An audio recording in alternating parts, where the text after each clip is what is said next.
খবর বন্ধুরা, আশা করি প্রত্যেকে ভালো আছো, সুস্থ আছো এবং নিজের প্রিপারেশনটাকে এতটা জোরদার করছো যাতে খুব শীঘ্রই তুমি একটি গভর্নমেন্ট জব ক্র্যাক করতে পারো এবং নিজের সাথে সাথে নিজের পরিবারকেও সিকিউর করতে পারো।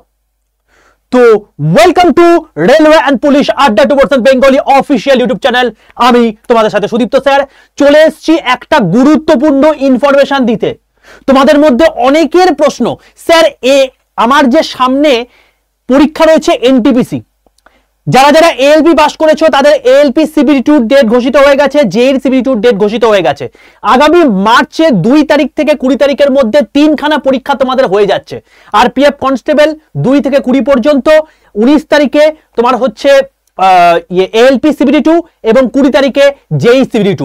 টোটাল 3খানা পরীক্ষা কিন্তু তোমাদের হয়ে যাচ্ছে। সুতরাং এর পরেই কিন্তু যেটা তোমাদের সামনে আসছে সেটা হচ্ছে এনটিপিসি গ্র্যাজুয়েট লেভেল। এবং এই এনটিপিসি গ্র্যাজুয়েট লেভেলে অনেকেরই স্বপ্ন কি, ঠিক বলছি তো, যে commercial cum ticket supervisor, station master, train manager.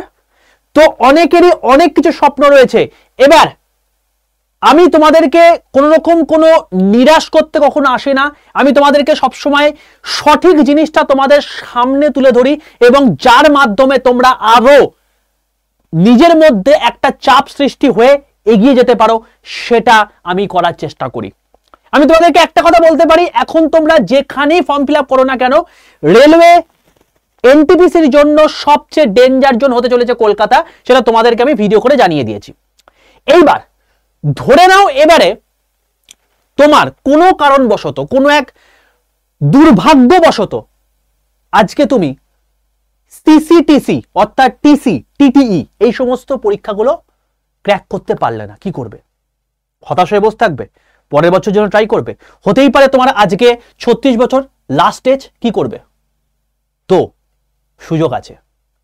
আমি তোমাকে এমন কিছু গোপন রাস্তা বলে দেবো যেটার মারফত তুমি আজকে যখন মানে রেলওয়ের কোনো একটা জায়গাতে জয়েন করবে, উইদিন 1 মান্থ যদি সেই অপরচুনিটি চলে আসে, তুমি সেই জায়গা থেকে টিসি, টিটিই, স্টেশন মাস্টার যে কোনো জায়গায় চলে যেতে পারো।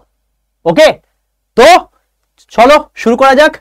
ব্যাপারটা হচ্ছে রেলওয়ে গ্রুপ ডি 2024-25 এখন বর্তমানে ফর্ম ফিল আপ চলছে। 23/1/2025 থেকে ফর্ম ফিল আপ শুরু হয়েছে। 22/2/2025 একদিন পর্যন্ত ফর্ম ফিল আপ চলবে, আর মাত্র কয়েকদিন বাকি। এবার অনেকের ক্ষেত্রে ফর্ম ফিল আপ করতে গিয়ে প্রবলেম হচ্ছে, ওটিপি আসছে না, পেমেন্ট হচ্ছে না। এই রিলেটেড তোমাদের আমি ভিডিও করে দিয়েছি কি করবে কি না করবে সেটা নিয়ে। তো প্রত্যেকে যে চ্যানেলটা দেখছো রেলওয়ে অ্যান্ড পুলিশ আড্ডা 2% বেঙ্গলি, ঝটপট করে এই চ্যানেলটাকে সাবস্ক্রাইব করো, পাশে থাকা বেল আইকনটা ক্লিক করো। কেন করবে? তার কারণ রেলওয়ে এবং পুলিশ রিলেটেড সবচেয়ে গুরুত্বপূর্ণ ইনফরমেশন, যেটা অথেন্টিক ইনফরমেশন, তোমরা এখান থেকেই পাবে। দেখে নাও যে রেলওয়ে এবছরের জন্য গ্রুপ ডি কেন শ্রেষ্ঠ চাকরি। দেখে নাও তোমাদের আধার প্রবলেম যদি হয় তাহলে সেক্ষেত্রে তুমি কি করে এখান থেকে বাঁচতে পারবে। কোথায় সবচেয়ে বেশি এখনো পর্যন্ত ফর্ম ফিল আপ হয়েছে, তোমার এখন ফর্ম ফিল আপ করতে গিয়ে কোন কোন পোস্ট প্রেফারেন্স সবার আগে দেওয়া উচিত, তোমার ফর্ম ফিল আপ করতে যাবে স্টেপ বাই স্টেপ তুমি কিভাবে করবে, ইচ অ্যান্ড এভরিথিং তোমার এখানে করে দেওয়া আছে। ঠিক আছে বাবা? তো কিচ্ছু না, এই ভিডিও মানে এই চ্যানেলটার মধ্যে না ইচ অ্যান্ড এভরিথিং কভার করা আছে। ঝটপট করে চ্যানেলটাকে সাবস্ক্রাইব করো, পাশে থাকা বেল আইকনটা ক্লিক করো এক্ষুনি। আর যদি এখনো পর্যন্ত ভিডিওটাকে লাইক করোনি তো অতি অবশ্যই ভিডিওটাকে লাইক করো, বন্ধুদের মধ্যে শেয়ার করো। তার কারণ তোমাকে এবার আসল রহস্য বলতে চলেছি। দেখো, তুমি এবার গ্রুপ ডির পরীক্ষা দিচ্ছ। গ্রুপ ডির জন্য যারা জানো না তাদেরকে বলে রাখি, তুমি যদি মাধ্যমিক পাস করে থাকো, তোমার যদি বয়স 18 থেকে 36 বছর হয়ে থাকে, তুমি যদি জেনারেল ক্যাটাগরি হয়ে থাকো তাহলে 18 থেকে 36, এসসি এসটি হলে 18 থেকে 41, ওবিসি হলে 18 থেকে 39। এত বড় সুযোগ আসবে না মাধ্যমিক পাশে। কোন রকম কোনো আইটিআই লাগবে না। যদি আইটিআই থেকে থাকে তার জন্য মানে কোনো প্রেফারেন্স নেই। আইটিআই থাকলে তুমি পরীক্ষায় বসতে পারবে, 10 পাস হলেও তুমি সমস্ত পরীক্ষায় বসতে পারবে, সমস্ত পোস্টের পরীক্ষায় বসতে পারবে এবং সিঙ্গেল টায়ারের এক্সাম। ঠিক আছে? এর থেকে বড় সুযোগ হতে পারে না। কি করে তুমি কি করতে পারো, কিভাবে কি প্রমোশন হতে পারে, সবকিছু এই ভিডিওতে আলোচনা করব। দেখে যাও এক এক করে। প্রথম কথা হচ্ছে তোমাদেরকে বলে রাখি, যারা এখনো পর্যন্ত আমার হোয়াটসঅ্যাপ গ্রুপে যুক্ত হয়নি প্রত্যেকে এক্ষুনি এই 62 91 95 49 79 এইটা হচ্ছে আমার হোয়াটসঅ্যাপ গ্রুপের নাম্বার। প্রত্যেক দিনের ক্লাসের লিঙ্ক, তার পিডিএফ, তার প্রত্যেক দিন, এছাড়া হচ্ছে তোমার গিয়ে নিউজ পেপারের পিডিএফ, ইচ এন্ড এভরিথিং তোমাদের কিন্তু আমি শেয়ার করে থাকি। তার জন্য কি করবে, তোমাকে এই হোয়াটসঅ্যাপে একটা হাই লিখে পাঠাতে হবে। এই যে নাম্বারটা আছে 62 91 95 4979, এই নাম্বারে হোয়াটসঅ্যাপে যাবে, গিয়ে হাই লিখবে, দেখবে তোমার কাছে অটো জেনারেটেড হোয়াটসঅ্যাপ গ্রুপের লিঙ্ক চলে গেছে, সেটাই ক্লিক করে প্রত্যেকে জয়েন করে যাও, ব্যাস। আর কোনো কাজ নেই, এখান থেকে সমস্ত কিছু আপডেট পেয়ে যাবে, এবং এটা সম্পূর্ণ ফ্রি হোয়াটসঅ্যাপ গ্রুপ, সবার জন্য খোলা। ঠিক আছে, চলো এইবার তোমাদেরকে দেখাই জিনিসটা। দেখো, প্রথম কথা হচ্ছে গ্রুপ ডির জন্য সিঙ্গেল টায়ারের এক্সাম, অর্থাৎ একটাই পরীক্ষা হবে। কি পরীক্ষা? সেটা হচ্ছে এই 100 নম্বরের পরীক্ষা, যেখানে সায়েন্স থাকবে 25 নাম্বার, যেখানে ম্যাথ থাকবে 25 নাম্বার, যেখানে জিআই থাকবে 30 নাম্বার, যেখানে জিকে থাকবে 20 নাম্বার। টোটাল 100টা কোশ্চেন, 90 মিনিট টাইম, 1/3 নেগেটিভ। এখান থেকে যে নাম্বারটা পাবে সেটাই তোমার মেরিট লিস্ট হিসাবে ঘোষিত হবে। স্যার এরপরে কি কোনো আমাদের ফিজিক্যাল টেস্ট দিতে হবে? না, অবশ্যই দিতে হবে, সেটা জাস্ট কোয়ালিফাই ইন নেচার। ওকে, তো কি আছে, তুমি যদি মেল ক্যান্ডিডেট হয়ে থাকো, অর্থাৎ তুমি যদি ছেলে হয়ে থাকো, তাহলে 1000 মিটার তোমাকে রান করতে হবে 4 মিনিট 15 সেকেন্ডের মধ্যে। আর 2 নম্বর কি, 100 মিটার তোমাকে 35 কেজি ওজন নিয়ে তোমাকে 2 মিনিটের মধ্যে পৌঁছাতে হবে। 100 মিটার দৌড়ে কোনো রকম যাওয়ার প্রয়োজন নেই, এমনি পাস করে যাবে, শুধুমাত্র এটার জন্য তোমাকে প্র্যাকটিস করতে হবে, আর কিচ্ছু লাগবে না। এটা যে কেউ যারা মোটামুটি প্রতিদিন খেলাধুলা করে আরামসে হাসতে খেলতে পাস করে দেবে, এমন কোনো বড় ব্যাপারই নয়। আর মেয়েদের ক্ষেত্রে 1000 মিটার 5 মিনিট 40 সেকেন্ড, আর 100 মিটার তোমার হচ্ছে 20 কেজি ওজন নিয়ে 2 মিনিটে, ব্যাস, গল্প শেষ। এরপর তোমার এখানে যে নাম্বারটা পেয়েছো সেই নাম্বার অনুযায়ী তোমার হচ্ছে মেরিট লিস্ট ঘোষিত হবে। এবার বক্তব্য হচ্ছে এখানে তুমি কি করে এই পোস্টে চাকরি পেয়েও তুমি বিশাল বড় জায়গায় যেতে পারবে, সেটা তোমাকে দেখাচ্ছি এক এক করে। প্রথম কথা হচ্ছে তুমি এই পোস্ট অর্থাৎ গ্রুপ ডি পোস্টে চাকরি পেয়ে দুটো ভাবে তুমি সিনিয়রিটি বেসিসে প্রমোশন পেতে পারো। এক নাম্বার হচ্ছে তোমার সিনিয়রিটি আস্তে আস্তে বাড়ছে, যতদিন তোমার যাচ্ছে তত তোমার আস্তে আস্তে আপগ্রেডেশন হচ্ছে। তুমি 1800 গেট পেতে আজকে ঢুকেছো, তোমার পরবর্তীকালে বাড়তে বাড়তে বাড়তে বাড়তে যখন তুমি রিটায়ার করবে তখন 2800 গেট পে পর্যন্তই পৌঁছাবে। তোমার যদি নিজের ইচ্ছা না থাকে তুমি কিছু করতে পারবে না। কিন্তু তোমাদের একটা বিশাল অপরচুনিটি আছে এখানে ডিপার্টমেন্টাল এক্সাম দেওয়ার। এখানে ডিপার্টমেন্টাল এক্সাম দু রকমের হয়ে থাকে, একটা হচ্ছে জিডিসিই আর একটা হচ্ছে এলডিসিই। জিডিসি এর ফুল ফর্ম হচ্ছে general departmental competitive exam, LDC এর ফুল ফর্ম হচ্ছে লিমিটেড ডিপার্টমেন্টাল কম্পিটিটিভ এক্সাম। এবারে গ্রুপ ডিটা কেন বেস্ট?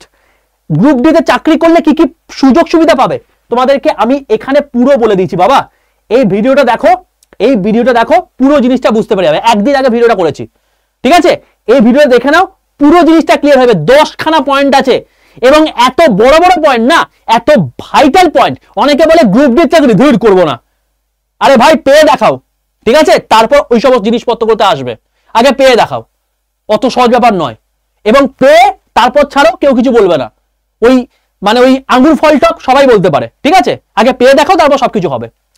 তো যাই হোক, মেন ব্যাপারটা হচ্ছে এটাই যে তুমি আজকে গ্রুপ দিয়ে জয়েন করার পর তোমাদের বলেছিলাম, এবং তোমরা প্রত্যেকে রেসপন্স করেছো যে হ্যাঁ স্যার আমাদের ডিপার্টমেন্টাল এক্সাম সম্পর্কে বলে দিন, কিভাবে কি প্রমোশন পেতে পারি। তো সেই জন্য আমি প্রমোশন নিয়ে ভিডিও করছি।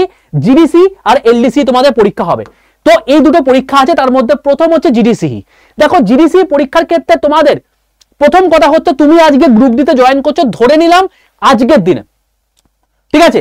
ধরে নিলাম 1 মার্চ তুমি আজকে জয়েন করছো গ্রুপ ডিতে, ধরে নিলাম কোনো একটা দিন কিছু একটা হবে।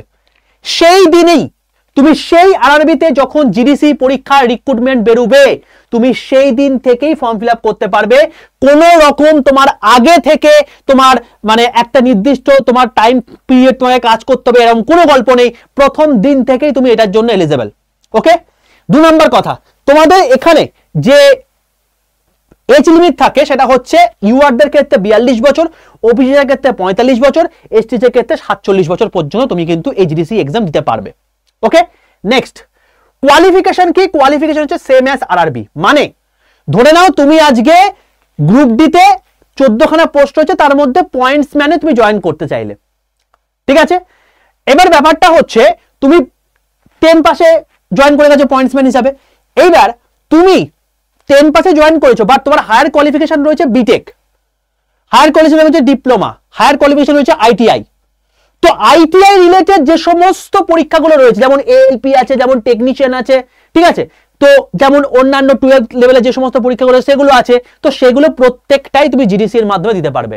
ইভেন তোমার যদি গ্র্যাজুয়েশন থেকে থাকে, তুমি এখান থেকে ডাইরেক্ট প্রথম দিন যদি তোমার স্টেশন মাস্টারের ভ্যাকেন্সি জিডিসি তে বেরোয়, সেই দিনই তুমি স্টেশন মাস্টারের পরীক্ষা দিতে পারবে। তুমি যদি গ্র্যাজুয়েট প্ল্যান হয়ে থাকো, কারণ সেম অ্যাজ কোয়ালিফিকেশন আরআরবিতে যেটা বার করে সেটাই, তুমি যদি গ্র্যাজুয়েট হয়ে থাকো, ডিপার্টমেন্টাল পরীক্ষা কোনো রকম চারিদিকে ওপেন পরীক্ষা সবার জন্য নয়, ডিপার্টমেন্টে যে কটা লোক আছে তাদের মধ্যে পরীক্ষা হবে এবং তুমি খুব তাড়াতাড়ি স্টেশন মাস্টার হিসেবে উন্নীত হয়ে যেতে পারবে পরীক্ষায় পাশ করলি, ঠিক আছে? এবং সেটাই এরকম যে তুমি এখন যে হাড় ভাঙা পরিশ্রম করছো সেসবের কোনো প্রয়োজন নেই সেখানকার ক্ষেত্রে। ওকে, তো তুমি এখান থেকে চাইলে জিডিসি পরীক্ষা থেকে তুমি টিসি হয়ে যেতে পারবে, টিটি হয়ে যেতে পারবে, তোমার হচ্ছে ট্রেন ম্যানেজার হয়ে যেতে পারবে, তারপর তোমার গিয়ে স্টেশন মাস্টার হয়ে যেতে পারবে, কমার্শিয়াল কাম টিকিট সুপারভাইজার হয়ে যেতে পারবে, ইচ আর এভরিথিং হয়ে যেতে পারবে।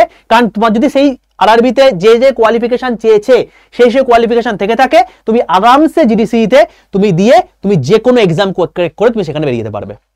আর একটা এক্সাম কি, আর একটা এক্সাম হচ্ছে তোমার গিয়ে এলডিসি। এইটা তুমি পরীক্ষা দিতে পারবে, তুমি সার্ভিসে জয়েন করেছো, 3 বছর তোমার সার্ভিস করা হয়ে গেছে, তারপর তুমি এটাতে পরীক্ষায় বসতে পারবে। ওকে, এটা গেল প্রথম এখানে একটা লুফল। 2 নম্বর হচ্ছে এখানে একটা সমস্যা যেটা, সেটা হচ্ছে কোয়ালিফিকেশন তোমার এখানে কিছু লাগবে না, কিন্তু তুমি ধরো আজকে গ্রুপ ডিতে পয়েন্টসম্যান হিসেবে জয়েন করেছো, এখানে ট্রেডটা ম্যাটার করছে। তুমি পয়েন্টসম্যান হিসেবে জয়েন করেছো, তার মানে ট্রাফিক রিলেটেড যে সমস্ত পরীক্ষাগুলো আছে সেগুলো তুমি এলডিসির মারফত দিতে পারবে। যেমন তোমার হচ্ছে স্টেশন মাস্টার, যেমন তোমার হচ্ছে ট্রেন ম্যানেজার, যেখানে তোমার হচ্ছে পয়েন্টসম্যান রিলেটেড যে সমস্ত মানে পোস্টগুলো হয় সেগুলো তুমি ডিপার্টমেন্টাল পরীক্ষা দিতে পারবে। মানে কি দেখো এর মানে অ্যাব্রিভিয়েশনের মধ্যে লেখা আছে লিমিটেড ডিপার্টমেন্টাল পরীক্ষা। তো লিমিটেড ডিপার্টমেন্টাল মানে সেই ডিপার্টমেন্টের মধ্যে সিনিয়রিটি বেসিসে যে জিনিসপত্রগুলো আছে সেগুলো তুমি ডাইরেক্ট পরীক্ষা দিয়ে দিতে পারবে। তবে এখানে কম্পিটিশন আরো কম, তুমি আরামসে আরো বেশি উন্নত হতে পারবে। তুমি যদি আজকে লোকোমোটিভ টেকনিশিয়ানের যে সমস্ত পরীক্ষাগুলো আছে সেগুলো তুমি চাকরি পাও, তাহলে সেখানে তুমি ডাইরেক্ট এএলপি, জেই টেকনিশিয়ান এই সমস্ত পরীক্ষাগুলোতে উন্নীত হতে পারবে, ঠিক আছে? তো জিডিসি যেমন কি, জিডিসি যেমন তোমার হচ্ছে তুমি যদি তোমার ম্যাটার করছে না তুমি পয়েন্টসম্যানে আছো নাকি তুমি লোকোমোটিভ টেকনিশিয়ানে আছো, কিচ্ছু ম্যাটার করছে না, তুমি জিডিসি দিয়ে ডাইরেক্ট তুমি স্টেশন মাস্টার হয়ে যেতে পারো, তুমি এলপি হয়ে যেতে পারো, তুমি যা খুশি হয়ে যেতে পারো। তুমি এখানে তোমার হচ্ছে তুমি যে ডিপার্টমেন্টে আছো সেই ডিপার্টমেন্ট অনুযায়ী তোমাকে কিন্তু এখানে পোস্ট প্রেফারেন্স দেখতে হবে, এইটা হলো ব্যাপার। সেই জন্য পোস্ট প্রেফারেন্স অত্যন্ত একটা গুরুত্বপূর্ণ জায়গা এবং সেই জন্যই তোমাদের কিন্তু দেখবে পোস্ট প্রেফারেন্স নিয়ে আমি কিন্তু তোমাদের ডিটেলসে ভিডিও করে দিয়েছি, অতি অবশ্যই এটাকে দেখে নিয়ে ভিডিও মানে ফর্ম ফিল আপটা করো, ঠিক আছে? আর যাদের মনের মধ্যে দুঃখ ছিল যদি বাই চান্স আমার আজকে না হয় তাহলে কি হতে পারে, তাহলে গ্রুপ ডি ক্র্যাক করো। যারা আজকে গ্রুপ ডিতে জয়েন করছে না তাদের দেখবে দেখো আমার তোমাকে একটা পরিষ্কার হিসাব বলছি তোমাকে, টোটাল ভারতবর্ষের মধ্যে ওই যে দেখো না যে 1 লাখ ভ্যাকেন্সি বেরিয়েছে, 60,000 ভ্যাকেন্সি বেরিয়েছে। তো এই যে ভ্যাকেন্সি গুলো বেরোয় এটা কেন বেরোচ্ছে? এনটিপিসিতে এত ভ্যাকেন্সি বেরোয় না, তার কারণটা হচ্ছে গ্রুপ ডিতে যারাই জয়েন করে না তারা কিছুদিনের মধ্যে হয় জিডিসি নয় এলডিসি এই সমস্ত পরীক্ষা দিয়ে তারা ডিপার্টমেন্টাল পরীক্ষা দিয়ে তারা উপরের দিকে চলে যায়, তো নিচের পোস্টগুলো ভ্যাকেন্ট হয়ে যায়, ভ্যাকেন্ট হয়ে গিয়ে সেইগুলোই আমাদের তোমার হচ্ছে গ্রুপ রিলেটেড আমাদের সামনে আসে। বোঝা গেল কেসটা? তো এইটা হচ্ছে ডিপার্টমেন্টাল ভেতরের কথা। তো আর কোনো দিকে না তাকিয়ে শুধুমাত্র পড়াশোনাটাকে ঠিকঠাক করে দাও, তোমাকে কেউ আটকাতে পারবে না। আর অন্তিমে একটা কথাই বলছি, তোমাদের গ্রুপ ডি এবং এনটিপিসি রিলেটেড প্রত্যেকদিন ক্লাস হচ্ছে সকাল 11টা 15 ক্লাস, কিন্তু কেউ মিস করো না। এইটা হচ্ছে আমার হোয়াটসঅ্যাপ নাম্বার, হোয়াটসঅ্যাপে প্রত্যেকে যুক্ত হয়ে যাও। সেশন ভালো লাগলে অবশ্যই লাইক করে দাও, বন্ধুদের মধ্যে শেয়ার করে দাও, আর অতি অবশ্যই চ্যানেলকে সাবস্ক্রাইব করে রাখো, পাশে থাকা বেল আইকনটা ক্লিক করে রাখো, কারণ রেলওয়ে এবং গ্রুপ ডি এর সম্পূর্ণ তথ্য এবং প্রিপারেশন এখানে অথেন্টিক ওয়েতে মানে তোমাদেরকে প্রোভাইড করা হয়ে থাকে, যেটার বাইরে তোমাকে আর কোনো কিছু করার দরকার নেই। অল দ্য বেস্ট প্রত্যেককে, দেখা হচ্ছে নেক্সট সেশনে, ততক্ষণ পর্যন্ত stay tuned with railway and police @2% Bengali official YouTube channel. Tata.